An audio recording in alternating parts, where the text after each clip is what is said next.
Hey, welcome back everyone. It's been a long time since I've uploaded videos, but I was kind of stuck in the exam stuff I had.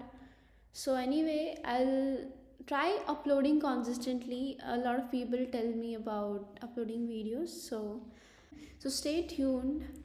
So, coming back to today's video, the first thing we are gonna do today is left rotate an array by 1. First of all, we'll look at examples of what function we have to make. So, for example, we have an array 1, 2, 3, 4, and 5, and we want to left rotate it by 1. So, the output should be like 2, 3, 4, 5, and 1.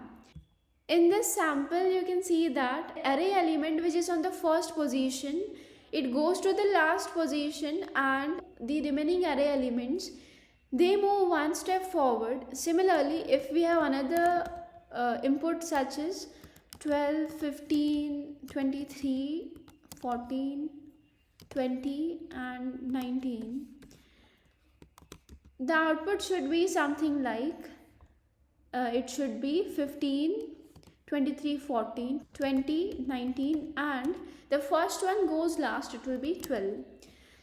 A very simple mechanism that we can use here is that you can take a new variable, let's say temp, and assign it to, or I can say you can store the value of the 0th index in a temp variable. For example, 1 will be stored, or we can store the temp depending on the array elements. So temp should be equal to array of 0. Assume ARR is an array. Now that you have stored this 1 and 12, all you are left with doing is you have to move 2 to 1's position, 3 to 2's position, 4 to 3's position, and so on. And after that is done, what you need to do is the last element of an array, ARR of n minus 1, should be equal to our temp. Because you see our first element moves last here, and the remaining just shifts one step back. So that is how you're gonna do the functioning. So let us start writing a code. So first of all, we'll create a function left rotate by 1, and it will take in the arguments int array and the size of our array, which is n. So let me write the sample here 1, 2, 3, 4, and 5. So basically what we want to do is we want to shift it something like 2, 3, 4, 5, and 1. Okay. So first of all, we will take a temporary variable and we will store our first element of array in it. So int temp should be equal to array of 0. Now we will run a for loop. For int I is equal to 0, and our loop will run up till 4 elements. Because we want to shift these 4 elements here, we will run the loop 4 times, and it will be from 0 to n minus 1. So I has to be less than n minus 1, and I will be incremented 1 value. The for loop here basically shifts these 4 elements one step forward. That is, 2 will come here, 3 here, 4 here, and so on. And we basically don't touch 1 in the for loop. That will be done after a for loop ends. So here array of 5 should be equal to array of I plus 1. So this statement will basically, what it will do is move this one step forward.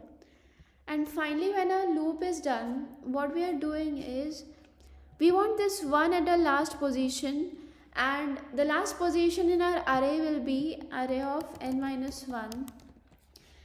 This represents the last position, and it will be equal to temp, and temp has a value of array of 0.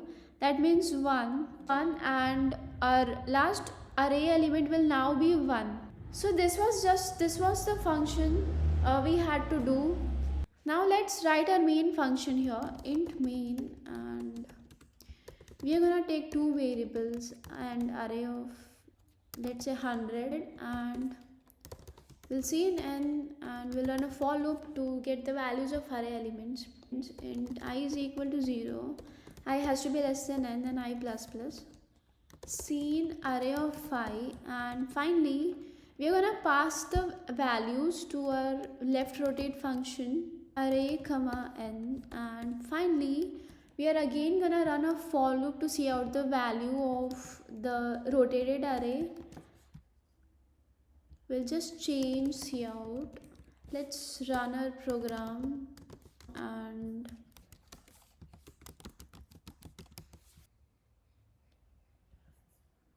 let me add some spaces here so that we can read it properly. Okay, so here I've entered array elements 5, and you can see the output which is left rotated by 1.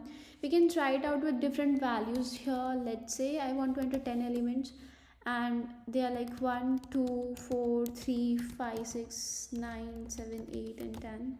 On running you'll see, okay, here you'll see the one has moved at the last position and the remaining are shifted one step forward. So this is how our program works, and this was very simple program. In the coming videos we'll also look at how to left rotate array elements by D positions, and believe me, doing that will be fun. And so this was all for this video. Thank you everyone, and stay tuned. We're gonna come up with more videos soon.